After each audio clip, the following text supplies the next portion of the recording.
சூழ்நிலை எப்படி வேணா இருக்கட்டும். இப்போ யோசிச்சு பாருங்க, 2018 வரைக்கும் எருசலேம் தலைநகராக மாறதுக்கான சூழ்நிலை ஒரு இன்ச் கூட கிடையாது, ஒரு பாயிண்ட் கூட கிடையாது, 1% கூட கிடையாது. ஏன் அப்படின்னு கேட்டிங்கன்னா, இதை சுற்றி 22 நாடுகள் இருக்குது. எருசலேமை சுற்றி அரபு நாடுகள், அத்தனை எதிரி நாடுகள். அதில் ஒரு செங்கல் எடுத்தால் கூட இவங்க அத்தனை பேரும் ஒன்றா சேர்ந்துருவாங்க. எடுக்கவும் முடியாது. அமெரிக்க ஜனாதிபதிகள் ஜார்ஜ் புஷ் இருந்தார், சீனியர் புஷ், அவர் காலத்திலேருந்து ட்ரை பண்ணுறாங்க, முடியல, சான்ஸே இல்லை. ஆனால் கர்த்தர் சொன்ன நேரம் வந்துச்சு. ட்ரம்ப்னு ஒருத்தரை கூட்டிகிட்டு வந்தார். ட்ரம்ப் வந்தாப்புல, வந்த உடனே ஒன்றுமே செய்யலை. இன்னிலேருந்து எருசலேம் தலைநகரன்ட்டாப்புல. அவ்வளோதான். அத்தனை பேரும் அந்த சகரியா புஸ்தகம் 12ஆம் அதிகாரம் 3-4 வசனங்கள் வாசிங்க. 3-4. நாளிலே நான் எருசலேமை சகல ஜனங்களுக்குள்ளும் பாரமான கல்லாக்குவேன், அதை கிளப்புகிற யாவரும் சிதைக்கப்படுவார்கள், பூமியில் உள்ள ஜாதிகள் எல்லாம் அதற்கு விரோதமாய் கூடிக்கொள்வார்கள். இங்க பாருங்க, இது ட்ரம்ப் அனௌன்ஸ் பண்ண உடனே உலகத்தில் இருக்கிற அத்தனை நாடுகளும் அதுக்கு எதிராக யூஎன்ல கூடிட்டாங்க. இது யூஎன்ல அவங்களுக்கு எதிராக போடப்பட்டதான ஓட்டு. எத்தனை பேர் எதிராக போட்டாங்கன்னு பார்த்தீங்கன்னா 124 பேர். முடியும் போது பார்த்தீங்கன்னா கிட்டத்தட்ட 136 பேர் எதிராக ஓட்டு. இஸ்ரவேலுக்கு ஆதரவாக ஓட்டு போட்டவங்க பார்த்தீங்கன்னு சொன்னால் 9 பேர் தான் போட்டாங்க. இந்த ரெண்டுத்துக்கும் வராமல் ஆப்சென்ட் ஒருத்தருக்கான்ல, as I was suffering from fever, அது ஒரு 33 பேர் இருக்கான். அவனை விட்டுருங்களேன். அதில் ஏன் அதை சொன்னால், அதில் நம்ம இந்தியாவும் இருக்குது. அதில் அவங்களும் அன்றைக்கி என்ன செய்யலை, ஓட்டு போட போகலன்னு வச்சுக்கோங்களேன். இதில் நீங்கள் பார்த்தீங்கன்னு சொன்னால் அமெரிக்காவை கொண்டு வந்த அந்த தீர்மானத்துக்கு எதிராக உலக நாடுகள் அத்தனையும் கூடிச்சு இன் ஃபேவர். 128 பேர் அகைன்ஸ்ட். யாருக்கு? இஸ்ரேலுக்கு அகைன்ஸ்டாக 128 நாடுகள் கூடிக்கொண்டது. நல்லா கவனிங்க, கர்த்தர் சொன்ன தீர்க்க தரிசனம் எப்படி நிறைவேறுதுன்னு பாருங்க. இப்போ இத்தனை பேர் அகைன்ஸ்டாக கூடியாச்சு. திடீர்னு ட்ரம்ப் உள்ள வராப்புல, அவர் சொல்றாரு எருசலேம் தலைநகரம் மாறப்போகுது, மாறிச்சுட்டாரு. அவ்வளோதான், இதுல இருந்து எருசலேம் தலைநகரம் அப்படின்ட்டாரு. அத்தனை பேரை போய் யூஎன்ல ஓட்டு போட்டு கூடாதுன்றான்.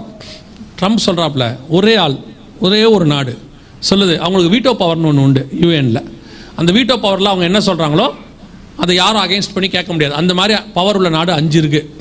அமெரிக்கா இருக்குது, ரஷ்யா இருக்குது, சைனா இருக்குது, ஃப்ரான்ஸ் இருக்குது, இங்கிலாந்து இருக்குது. 5 நாடு இருக்குது. இந்த 5 நாடுகளில் ஒரு நாடு ஏதாவது ஒரு தீர்மானத்தை சொன்னால் யாரும் அகெயின்ஸ்டாக என்ன செய்ய முடியாது, கேட்க முடியாது. 5 பேருக்கு மட்டும் அது ஒரு இது உண்டு. ட்ரம்ப் சொல்கிறாரு, என் வீட்டோ பவரை பயன்படுத்துகிறேன், எருசலேம் தலைநகரம் தான், அதில் மாற்று கருத்து இல்லைன்ட்டாரு. இன்னைய வரைக்கும் கர்த்தர் சொன்னபடி தீர்க்க தரிசனம் துல்லியமாய் நிறைவேறி விட்டது. அல்லேலூயா. இன்னைக்கும் கர்த்தர் தான் சொன்ன வார்த்தைகளை நிறைவேற்ற வல்லமை உள்ளவராய் இருக்கிறார். இது டெக்னாலஜி காலம், சேட்டிலைட் விட்டாச்சு, அது பண்ணியாச்சு, இது பண்ணியாச்சு, ஸ்மார்ட் போனு, இன்னைக்கு நியூக்ளியர் வெப்பன்ஸ் இருக்கு, அதை நீங்க என்ன வேணாலும் கண்டுபிடிச்சுக்கோங்க. வானமும் பூமியும் ஒளிந்து போனாலும் கர்த்தருடைய வார்த்தை ஒரு நாளும் ஒளிந்து போகவே போகாது. எப்படி இந்த வார்த்தையை நிறைவேற்ற முடியுது பாருங்க. அவர் ஒரு ஆள் திடீர்னு எழுப்பிட்டார் பாருங்க, எங்க இருந்து வந்தானே தெரியல. உடனே நம்ம ஆளுங்களாம் அடுத்தும் ட்ரம்ப் தான், அவன் வந்திருப்பாரு. அவரு இப்போ சொல்ல அவர் வந்திருப்பாரு. இவங்க ப்ராபசி சொல்லி அந்த ஆளை வரவிடாம பண்ணிட்டேன். நிஜமா தான். நானும் கிட்டத்தட்ட ஒரு 15 வருஷமா பார்த்துட்டே இருக்கிறேன். இவங்க என்ன சொல்றாங்களோ அதுக்கு ஆப்போசிட்டா நடக்குது. நான் ட்ரம்ப்புக்கு லெட்டர் போடலான்னு நினைச்சேன், உன்னை கெடுத்தவங்க ஒரு 4 பேர் இருக்காங்க, நீ நம்பாத இவங்களே அப்படின்னு. யோசிச்சு பாருங்க, கர்த்தர் சொன்னார், அவ்வளவுதான், முடிஞ்சிச்சு. ஒரே ஒரு மனுஷனை எழுப்பினார், ஒரு கோரேசை எழுப்பின மாதிரி எழுப்பினார். வந்தாப்புல எருசலேமை தலைநகராக மாற்றி வச்சுட்டார். வேலை முடிஞ்சு. கர்த்தர் சொன்னபடி 2வது யுத்தம் 1967 நடந்துச்சு. இந்த 50 வருஷம் அந்த ப்ராசஸ் நிறைவேறிடுச்சு, தலைநகராக மாறிடுச்சு. இப்போ தேசம் வந்துருச்சு. யோசிச்சு பாருங்க, இதெல்லாம் 2000 வருஷமா இல்லாதது. தலைநகர் தேசம் வந்துருச்சு. இப்போ என்ன வந்துருச்சு? அடுத்து தலைநகரம் வந்துடுச்சு. இப்போ 3வது மிக முக்கியமானது நான் சொல்லி முடிக்கிறேன், கவனிங்க. அந்த தலைநகரத்தில் தேவாலயம் இருக்க வேண்டும். இந்த தேவாலயம் இன்னைக்கு இல்லை. இதுதான் தேவாலயம் இருந்தான சைட்டு. இந்த தேவாலயம் இதான் மாடல், சாலமோன் கட்டினது. இப்போ இந்த தேவாலயம் அங்கே இல்லை. அந்த இடத்துல என்ன இருக்குன்னு கேட்டிங்கன்னா, இப்படி ஒரு வழிபாட்டு ஸ்தலம் இருக்குது, இந்த மாஸ்க் இருக்குது, அங்கே தேவாலயம் இல்லை. ஏன் தேவாலயம் இல்லை? அதான் ரொம்ப கேள்வி. தேவாலயம் ஏன் இல்லை அப்படின்னு கேட்டிங்கன்னா, ஃபஸ்ட்டு தேவாலயத்தை சாலமோன் கட்டினார், அதை நேபுகாத்நேச்சார் இடிச்சிட்டார். ஏன் இடிச்சாரு அப்படின்னு கேட்டிங்கன்னா, அந்த வசனம் மட்டும் வாசிங்க. எசேக்கியேல் தீர்க்கதரிசன புத்தகம் 8ஆம் அதிகாரம் 6வது வசனத்தை வாசிங்க. எசேக்கியேல் 8:6 வாசிங்க.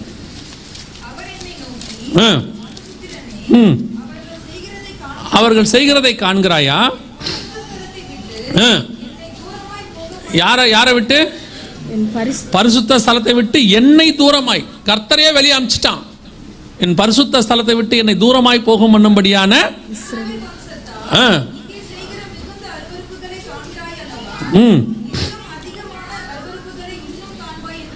என்ன அருவருப்பு பண்ணாங்கன்ட்டு அப்புறம் நீங்க போய் படிச்சுக்கொள்ளுங்க. அந்த 7வது வசனத்துல இருந்து இருக்குது. சூரிய வழிபாட்டுல இருந்து உள்ளுக்குள்ள எல்லாம் பண்ணியிருப்பான். விக்கிரக வழிபாட்டுல இருந்து, சூரிய வழிபாட்டுல இருந்து, பெயிண்டிங்ஸ்ல இருந்து அத்தனை வேலையும் உள்ள பண்ணியிருப்பான். அந்த 8ஆம் அதிகாரத்தை நீங்க வாசிச்சு பார்த்தீங்கன்னா உங்களுக்கு தெரியும். அவர் என்னென்ன அருவருப்புன்னு எசேக்கியேல் 8ல சொன்னாரோ அத்தனை அருவருப்பும் இன்னைக்கு கிறிஸ்தவ ஆலயங்கள்னு சொல்ற ஆலயங்கள்ல இருக்கு. எல்லா ஆலயங்களும் இருக்குன்னு சொல்லல, பல ஆலயங்கள்ல இருக்கு. அந்த எசேக்கியேல் 8ல சொன்ன அருவருப்பு இன்னைக்கும் அந்த அருவருப்பு போயிட்டு இருக்குது, இன்னைக்கும் இருக்குது அந்த அருவருப்பு. இப்போ நீங்க இப்போ ஒரு உதாரணமா எடுத்துக்கொள்ளுங்க. சபைகளுக்குள்ள மேலை நாடுகள்ல வெஸ்டர்ன் கண்ட்ரீஸ்க்கு போயிட்டீங்கன்னா சர்ச்சுக்குள்ள ஓரின சேர்க்கை இருக்கு இல்லையா? ஆணுக்கு ஆணுக்கு கல்யாணம், பெண்ணுக்கு பெண்ணுக்கு கல்யாணம் பண்ணி வைக்கிறான், நாய்க்கு பூனைக்கு கல்யாணம் பண்ணி வைக்கிறான் இல்லையா? இவ்வளவு அருவருப்பு எங்க இருக்குது? சர்ச்சுக்குள்ள இருக்குது. எல்லா நிர்வாண கல்யாணம் இருக்குது.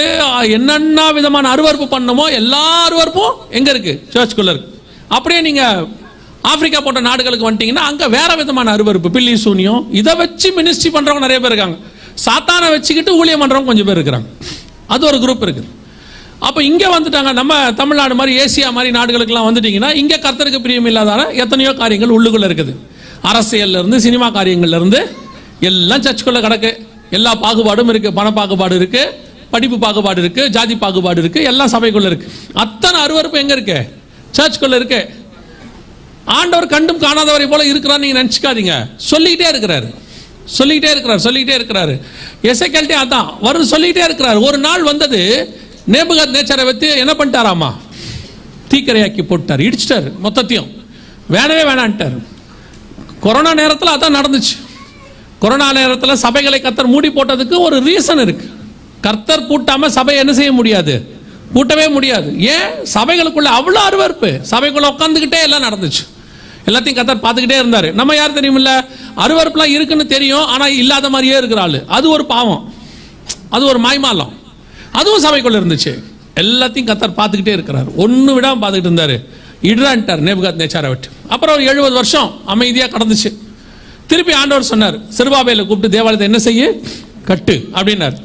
அதுக்கப்புறம் ஒரு 450 வருஷம் 500 வருஷம் ஆலயம் நல்லா போயிட்டே இருந்துச்சு. திடீர்னு பார்த்தா ஆலயத்துக்குள்ள வேறொரு காரியம் நடக்க ஆரம்பிச்சிருச்சு. வாசிங்க மத்தேயு எழுதின சுவிசேஷம் 21ஆம் அதிகாரம் 12வது வசனத்தை வாசிங்க.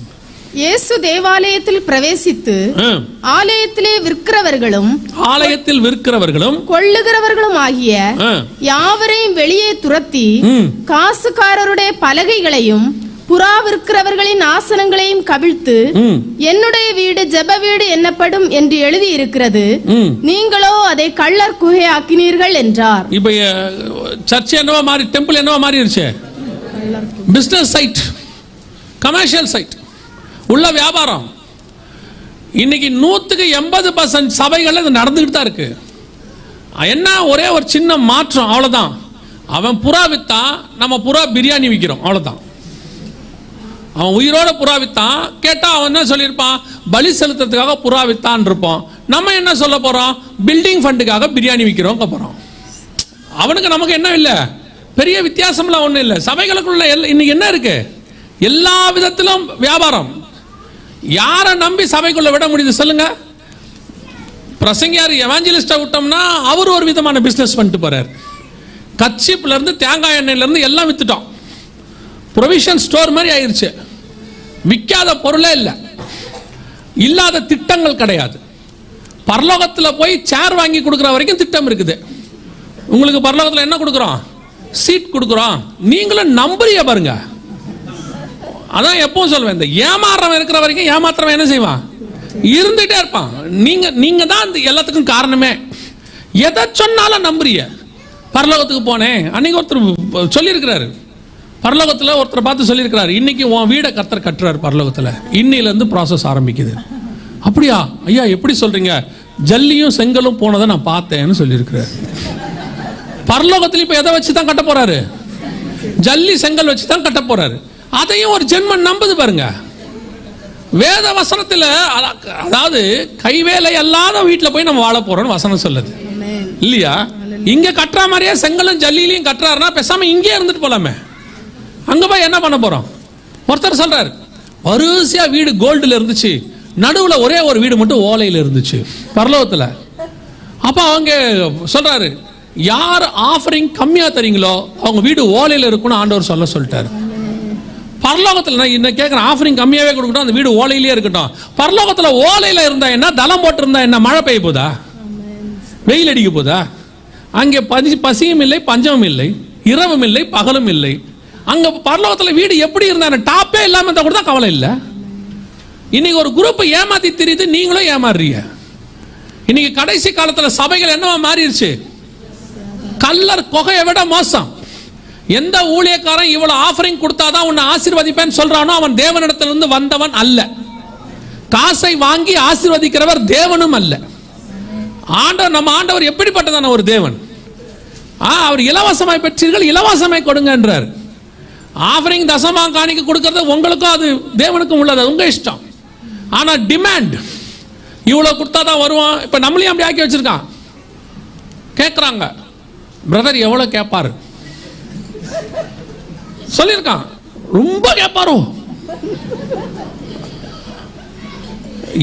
எங்க போய் சொல்றது?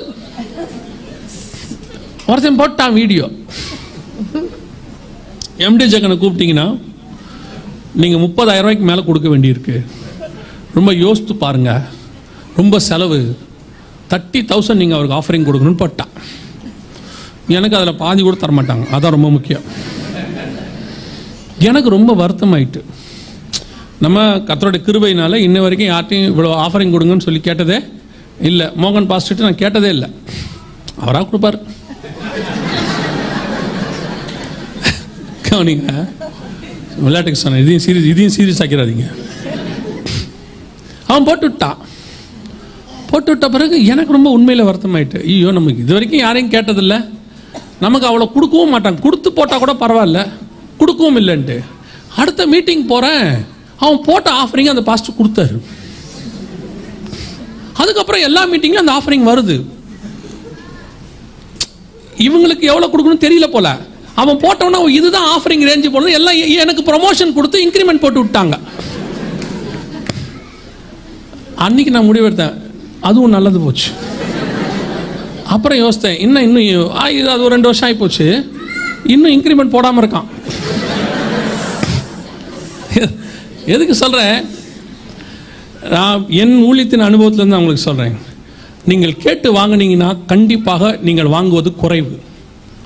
நீங்கள் கேட்காமல் ஒன்று வருது பார்த்தீங்களா, வானத்தின் பலகனியை திறந்து கர்த்தர் ஆசீர்வதிக்க வல்லமை உள்ளவராக இருக்கிறார். இங்கே எந்த விதமான டிரான்சாக்ஷன், அதாவது கேட்டு வாங்கி பிஸ்னஸ்க்கு இங்கே இடமே கிடையாது. ஆஃபரிங் என்பது அவர்களாய் கொடுப்பது. எவ்வளோ வேணாலும் கொடுப்பாங்க, சிலர் கொடுக்காமையும் போவாங்க, சிலர் குறைவாக கொடுப்பாங்க, அது அவங்களுக்கும் தேவனுக்கும் உள்ளது. நம்மை ஆசீர்வதிக்கிறவர் ஒருத்தர் இருக்கிறார், மேலே உட்காந்துருக்கிறார். அவர் நம்மளை தான் பார்க்குறாரு, நம்ம எப்படி இருக்கிறோமோ அதுக்கேற்ற மாதிரி. நல்ல வேலை பார்த்தா நல்லா கொடுக்க போறாரு, சோம்பேறியா இருந்தால் அதுக்கேற்ற மாதிரி கொடுக்க போறாரு. நடுவில் யாரையோ வச்சு ஒருத்தனை கொடுப்பாரு, அது கொடுக்குற ஆளுக்கும் அவனுக்கும் உள்ளதுன்னு வச்சுக்கோங்க. இன்னைக்கு ஒரு கூட்டம் இருக்கு, ஆனா என்ன, ஏன் அவங்க அப்படி செய்யறாங்க தெரியுமா? அப்படி செஞ்சா நீங்க பயந்து கொடுக்குறீங்கன்னு அவங்களுக்கும் தெரியுது. இவ்வளவு கொடுக்காட்டி உன் வீட்டில் ரத்தம் கக்கி சாவனா கொடுப்பீங்களா மாட்டீங்களா? ஒரு குரூப் இருக்கு. தயவு செய்து ரொம்ப கேர்ஃபுல்லாக இருங்க. இந்த சபைகளுக்குள்ள எந்த டிரான்சாக்ஷனும் கிடையாது. இது நான் சொல்றது ஊழிய அளவில், விசுவாசி அளவில் சொல்றேன். சபைக்குள்ள வந்து பிஸ்னஸ் பண்ணாதீங்க. நான் சிம்பிளாக சொல்கிறேன், நீங்கள் பண்ண மாட்டீங்க, இருந்தாலும் சொல்கிறேன். இந்த புடவை வியாபாரம் பண்ணுறது, ஆஃபீஸில் உள்ள வியாபாரத்தை இங்கே பண்ணுறது, இங்கே உட்காந்து எம்எல்ஏ மார்க்கெட்டிங் பண்ணுறது, இங்குக்குள்ளே உட்காந்துக்கிட்டு இந்த பிஸ்னஸ், இதை எதையும் இங்கே பண்ணாதீங்க. இது அதுக்கான இடம் கிடையாது. இது தேவனை ஆராதிக்கிற இடம் மட்டும். இங்கே வர்றது, அப்புறம் புடவையை விற்கிறது, வாங்குற சிஸ்டர் புடவைக்கு பணம் கொடுக்கறது இல்லை. அப்புறம் இவங்க சபை மேலே கோச்சிக்கிறது, நான் இனி சர்ச்சுக்கு வரவே மாட்டேன். ஏன் வரமாட்டீங்க? அந்த சிஸ்டர் புடவைக்கு வாங்கிட்டு பணமே கொடுக்கல. அப்போதான் பாஸ்டருக்கே தெரியுது உள்ள ஒரு புடவை வியாபாரம் நடந்திருக்குது. இப்படி எத்தனை நாளா, 2 வருஷமா நடந்திருக்கு. சபைக்கும் அது உங்களுடைய ஆவிக்குரிய வாழ்க்கையை பாதிக்கும். சபைக்குள்ள எந்த விதமான பிஸ்னஸ்க்கும் என்ன கிடையாது, அலௌடு கிடையாது. ஒன்லி தேவனை ஆராதிக்கிற ஸ்தலம். வர்றீங்க, கர்த்தரை நல்லா ஆவில நிறைஞ்சு ஆராதிங்க, ஒருத்தருக்கு ஒருத்தர் சமாதானமாக கை குளிக்கிங்க, பேசிக்கிங்க, போயிடுங்க. இங்கே உட்காந்துக்கிட்டு இந்த பிஸ்னஸ் ஆரம்பிக்கிறது, இங்கே உட்காந்துக்கிட்டு நீங்கள் கொலாபரேஷன் பண்றது எல்லாத்தையும் நிறுத்திடுங்க, நல்லது. ஏன்னா இது அதுக்கான இடமே கிடையாது.